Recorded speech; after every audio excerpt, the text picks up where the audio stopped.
you don't seem like your body's broken down. Like you look like you're very fit, like you're still very active, you're doing ultimate frisbee. How did you even maintain that ability, given the fact that like, especially people who are runners like you, their bodies break down so like after a while? I think walking is the best thing a human being can do for oneself. No, I mean, I've lifted weights, so I've maintained muscle mass, I've maintained range of motion, I stretch a little bit. I think 80% of my physical results, my body composition as a result of my food choices. Mark, just quickly, is like the OG in the health and wellness space, in my opinion. And as an entrepreneur, he had this thing called the Daily Apple. You still have it, by the way. Yeah, it's not like it's gone. Right. But it started in 2006, which makes it almost like it's 17 years old. Yeah, 17, and still one of the best newsletters that I've ever read. You're welcome. And Primal Kitchen, which is in my kitchen right now. So I want to first, I'm just going right for the jugular. You look so good. How old are you? I just turned 70. You just turned 70. Yeah, okay. yeah. You look like you're like 40. Your body is insane. What are you doing? I want to know everything. I want to know what your routine is, what your regimen is. You know, it's some genetics. Okay. You know, you cannot discount that. I've been athletic my whole life. So I started a routine, a habit of working out daily in my early teens. It started with running, but I also started lifting weights in my teens. I've always been competitive. So the level of my athletics was such that I would be forced to dig deep and you know, find the pain cave and all of the things they talk about right now. I chose to be an endurance athlete, so I chose to. First of all, I was a marathon runner in the 70s, and quite a good one. And from there, I got injured after 7 years of overtraining and beating myself up doing that. So I switched to triathlon, and so my first triathlon ever was Ironman in Hawaii in 1981. I wound up finishing fourth in the 82 Hawaii Ironman. But so I've always somehow been associated with a type of workout that is basically managing discomfort.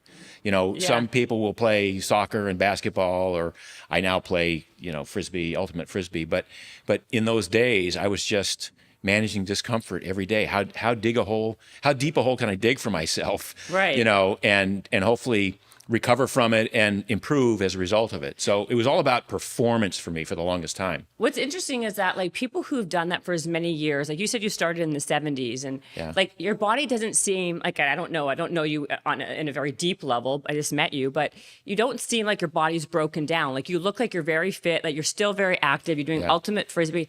How did you even maintain that ability, given the fact that like, especially people who are runners like you, their bodies break down so like after a while. Oh, I'm now on a campaign to eradicate running.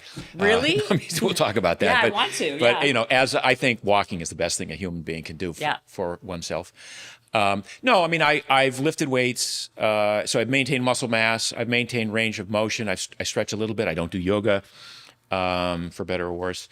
You know, we'll talk about diet. I mean, I think 80% of my physical, you know, results, my body composition as a result of my food choices, which is what I've written about for 30 years. Right. You know, it started with just real food, but then sort of morphed into paleo and then Primal Blueprint and then keto and then intermittent fasting. So I've been at the forefront of a lot of these different modalities or these different ways of eating that manifest themselves in improvements in metabolic flexibility and metabolic efficiency. You talk about that a lot. We're going to talk all about the metabolic flexibility. I know that you're like a big advocate for that, obviously.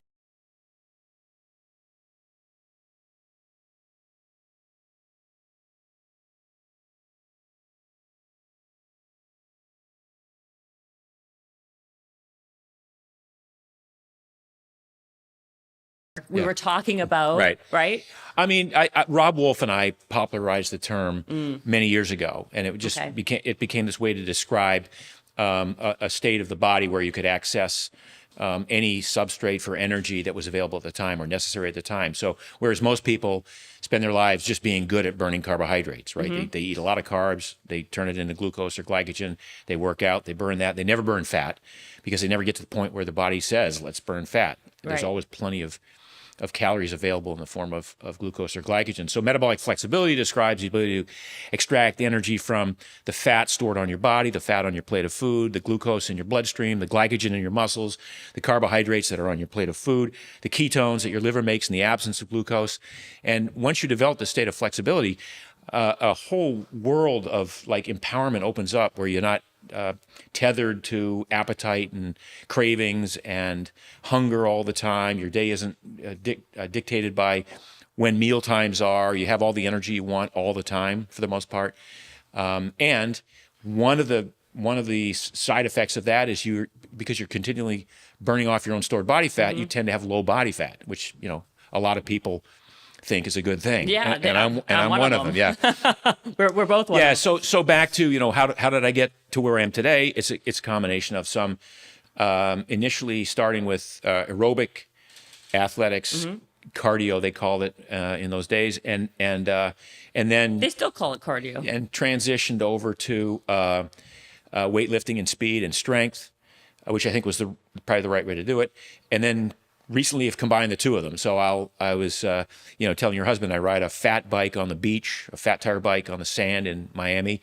Do that at least once a week, sometimes twice a week. It's a brutal workout, but it's a lot of fun. Wow. Yeah. Is it just all the resistance? It's from all the sand? resistance Oh, from my the deep gosh. sand. And but the good news is you don't even need a helmet because there's no cars. The worst that's going to happen is you fall over because you're going so slow you can't even keep the bike upright in the sand, so you fall into soft sand. I do that. I do stand-up paddling. Well, how long do you go on the bike for when you do that? Minimum an hour. And actually, I have one in L.A., and I took it down yesterday. I had an hour and a half ride down to Mescal and then down to the beach, and it was low tide, and I ride the low tide line down to Venice Pier and back, and then up to Mescal to finish. It was an hour and a half. Wow. It's amazing. I want to get one of those bikes Yeah, and do that. yeah. It sounds like a I'm good surprised more people don't. It's really one of the coolest workouts I can imagine. The bikes are very stable and sturdy. Yeah. So between that and stand-up paddling, which is my other sort of, I would say cardio, except my heart rate never gets above 130 when I'm doing stand-up paddling. Right. I can get it to 170 still on the fat bike. Do you do e-foiling still? I don't. I sold my foil, so it's one of those things where I'm at a stage of my life where I'm managing risk better. Yeah. And so I stopped snowboarding 2 years ago. I just don't have the need for speed anymore. Yeah. And I was a avid snowboarder for a long time. One of the best weeks I ever had in my life. I took my 17-year-old son at the time. We went up and did helicopter snowboarding for a week in northern Like British hella skiing, Columbia. but hella snowboarding? Hella snowboarding. In fact, we went with skiers. Wow. You know Tony Horton? Yeah, He lives of course. around I here. know Tony Horton. So Tony's a very good friend. So he and I'm friends with him too. Yeah, we went up to Michael Wigley's place. Anyway, so that's like my idea of adventure is snowboarding in deep powder. Now that I'm 70 and I'm just relegated to going down groomed slopes in Aspen or Mammoth, I'm like I don't need the speed, and if all I'm doing is trying to stay safe and scrub off speed, let me find something else to do. So I did that so no more snowboarding for me, and then with the foil. It's great, and it's an amazing feeling. It's like snowboarding times 5 in terms of the feeling of floating and flying. But at some point when you've done it enough times, you're just doing figure eights around a loop around a lake or around the ocean. It kind of loses its adventure nature for me. And I had an accident on it that sort of made me think, maybe it's not appropriate for me to keep doing this. So I sold my foil recently. So when was the accident, and what kind of accident was it? It was, I just had a long session, like 45 minutes. And I literally hadn't touched the water once in 45 minutes, which is going back and forth. I thought, typical of skiers too, one more run. I'll make one more run. And on that last run, I did a tight turn and I got too high out of the water. And when you're out of the water, you lose you lose the lift and the flight, and so it started to fall. And with a foil like that, you're riding a guillotine. It's a very sharp blade, the wing. So I kicked it aside. Well, I kicked it so hard it flipped up and cut me in the back. So I just said, that's the universe Telling saying you. this was fun while it lasted, and what's next, Exactly. So, yeah. Well, I have a couple of them in my garage because my husband's a big foiler too. So let's get back. Did you ever do, by the way, any of those 100-mile runs or just marathons? Just marathons. So you didn't do those crazy 100 miles? I mean, I probably would have and could have, but by the time I retired from running with injuries, Right.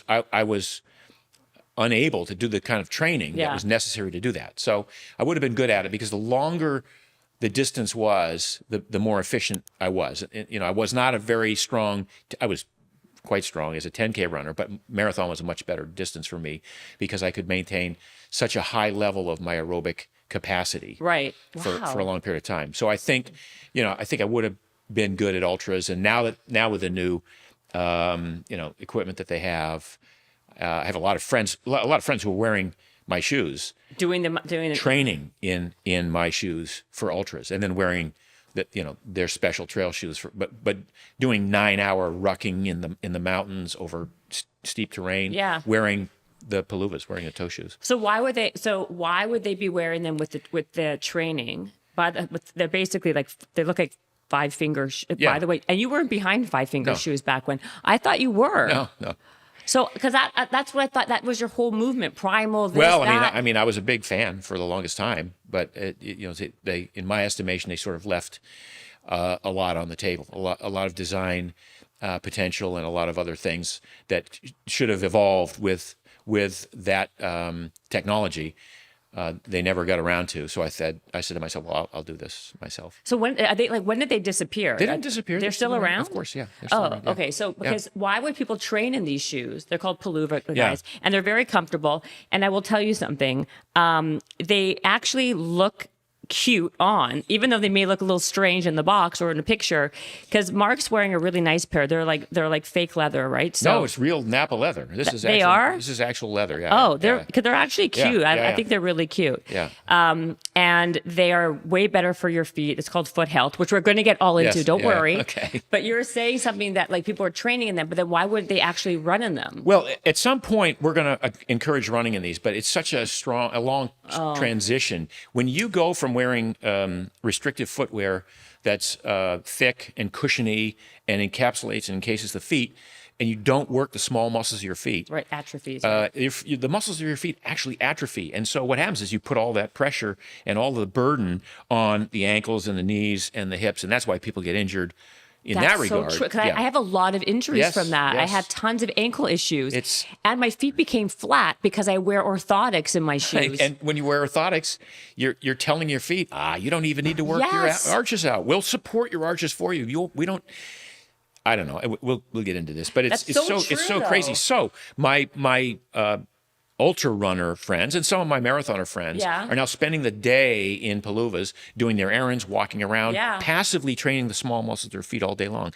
They might even they'll wear them to the gym and they'll do their leg work in them. They'll do sprints in them. Anything that you would do barefoot, like if you're going to do barefoot sprints, you do this. But at some point, if you haven't trained well enough to get those small muscles of your feet acclimated and adapted, you can get some injuries. Now, there are people, myself included, I could run forever. I think my Paluvas, the ones that we make for training, are the best running shoes ever made. I've been doing this for 15 years. We just don't encourage it with new people.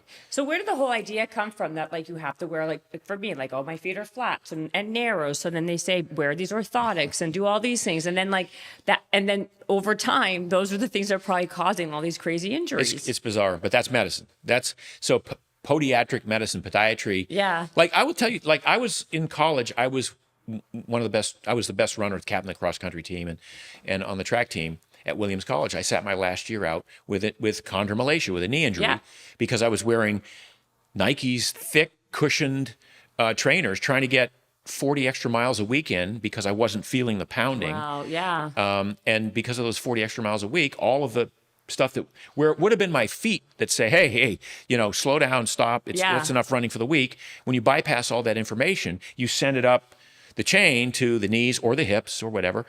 And so in my case, I got chondromalacia. Well, one of the cures, I was one of the first miracle cures with orthotics. In 74, 75, I went back to running and racing because I wore these hard acrylic orthotics. Well, they didn't fix the problem.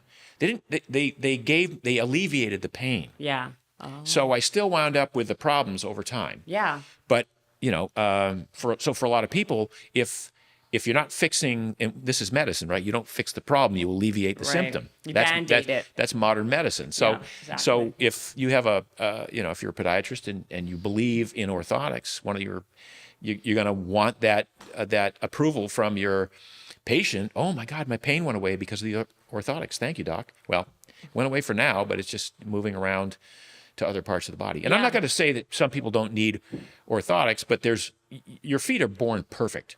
Some people, I was born with flat feet. Jennifer, I don't know what I'm going to do. I've got flat feet. I was born that way.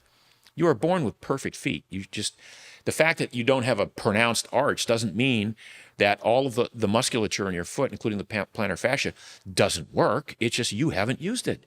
Right. You've been encasing it your whole life. It's your parents' fault. They put you in these cute little shoes. They look so cute, the little Mary Janes and all that. They look really cute. And then you get to high school and you start wearing heels and you start oh, that looks really cute. And then the next thing you know, you've got foot problems. No, 100%, and it's overused over time.